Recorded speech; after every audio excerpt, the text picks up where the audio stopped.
This is The Sports Source, presented by Bill Hotz and Associates, and by Renewal by Andersen, with your host, John Pennington. Good Sunday morning and welcome into year 16 of the Sports Source era. This show brought to you by Bill Hotz and Associates today. Year 16 for us, but the team on the field looked a lot like the addition from 2017. Yesterday, as Tennessee loses 40-14 against West Virginia, where we saw improvement, where we didn't see improvement, issues left, right, up, down, we cover them all with a packed house full of guys today. So let's just dive right into this thing. First segment, as I mentioned, brought to you by Bill Hotz and Associates. Did you know there are about 1,000 car accidents in Knox County each year, and about 300 of those involve injuries? If you are injured by a careless driver, let Bill Hotz and Associates recoup your medical expenses and lost wages if you miss time from work. Bill Hotz and Associates. All right, want to welcome in the first round of panelists, and we have 4 more guys sitting in the wings. New to our show this year, VFL Brian Randolph. Thanks for being with us, Brian. Glad to be here, man. Right there we got VFL Will Overstreet back for another year. And then, of course, everybody knows these guys, Jimmy Himes, Josh Ward from WNML, the Sports Animal. Good to have you guys here as well. Thank you, John. Last week on this show, the preview show, first question, biggest question was, bigger concern, quarterbacks or cornerbacks? I thought we got an answer, somewhat of an answer, on both of those issues from yesterday's game. I'll start with the defensive backs. Jeremy Pruitt, I said he should take the rip the Band-Aid approach this year, and he did. 3 true freshmen playing all over the secondary yesterday. And then you look at a guy like Buchanan, who had 6 career starts going in. Very young secondary. Brian, as a former UT and NFL defensive back, your thoughts on the play of the secondary thrown into the fire against a really good offense? Yeah, you hit on the head, John. They're thrown in the fire. Young staff, young coach, new coaching staff, young players. They just had to get it together, and growing pains are expected, especially with a young team. Freshmen, it's their first time going against a top 25 team, so growing pains are expected, and they went out there, and it wasn't a talent thing. I think it was a confidence thing. So I think a couple games, and the confidence will be there. How long, though, until, I mean, it's one thing to get some confidence under you, and UTEP and ETSU will add that, but how long until you expect this young guys like that to be performing at an SEC caliber level? It's going to take some time. To me personally, it took me about a good 3 games.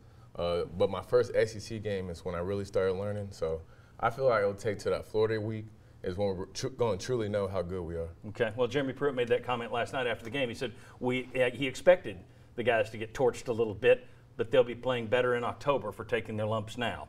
That's about the time frame you're talking about. Gentlemen, your thoughts on the defensive backs, the secondary. I think everybody's going to be looking to exploit that if they can. I mean, UTEP and ETSU won't. But I think any SEC teams that I have the ability to exploit that secondary, that's going to be job one. No doubt, but I mean, I think you have to see this, that you win against a bad matchup, especially in your first game when you have 3 freshmen on the field. West Virginia, a great passing team, got a couple of All-American guys that are going to play on Sunday back there. So this was a bad game just in general. I agreed with the call of you have to rip the Band-Aid like you said, but at the end of the day, when you have to play a team like this as your first one, it's a bad rip of that Band-Aid. So it was a tough position to be put in, but it's going to help you in the long run. I thought that Tennessee would struggle in the secondary, and a part of it is if you talk to people that have coached with or around Nick Saban, whether it's Lance Thompson or some others that have been there, they'll tell you how complicated the system is. I do think Jeremy Pruitt tried to simplify it as best he could with the concepts that he used, but I think there were some busts in the secondary. You're going to get that with some veterans in a new scheme. You're certainly going to get that with some freshmen. I think that's a big concern. I don't know if Tennessee has many defensive backs that I think are really good in man coverage. I think that's one of the problems, and I think that's going to rear its head with some other games this year. Josh. Yeah, I would say some hair got pulled with that Band-Aid rip in the opener. But yeah, the Florida game I think is going to be a big one, and you have 2 games, ETSU and UTEP, where these guys do get some reps. Maybe the confidence can be built against weaker competition. And then with the Florida game, you don't have Will Grier, you have Felipe Franks, at least as it projects right now. That's maybe a better test for where these guys and how they've developed over a 2-game stretch. Florida was playing a high school team last night, but Dan Mullen seemed to have given some confidence to Felipe Franks. 5 touchdown passes in the first half. I don't know that he could have done that against Air last year. You're right, still no Will Grier, though. In terms of Tennessee's quarterback play, that was another big question mark.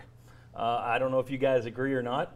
I thought Jarrett Garantano took steps forward. I thought he looked better than the guy we saw last year. I thought he was more decisive.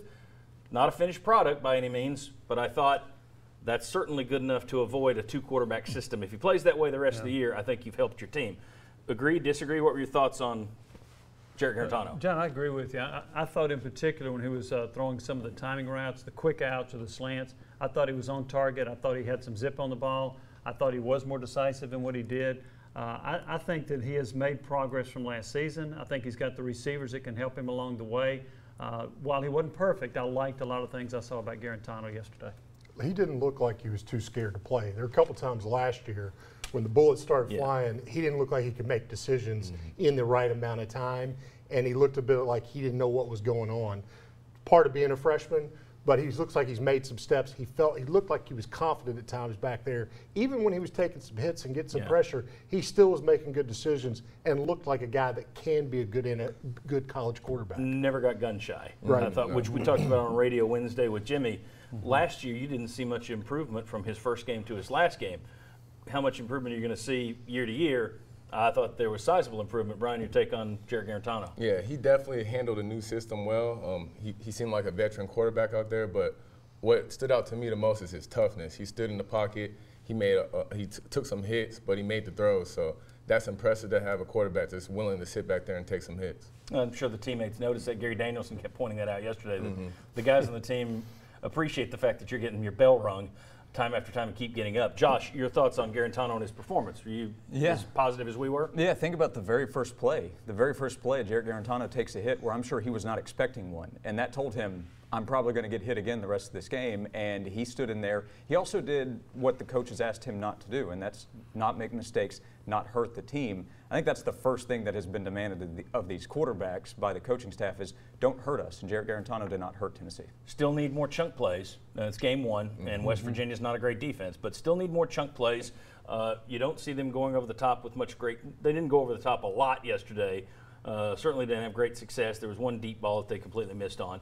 But you're also not seeing, and we've talked about this for a couple of years, you got guys like Callaway and Jennings. It would be nice to see a 10-yard pass turned into a 60-yard pass. Rather than just having to throw low percentage bombs, it'd be nice to see some high percentage passes where the receivers can turn that into a chunk play.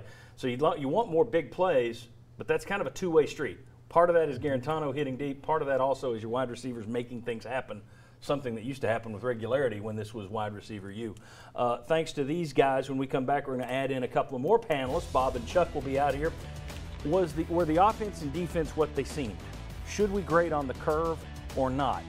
We'll explain all that next. Coming back on the Sports Source.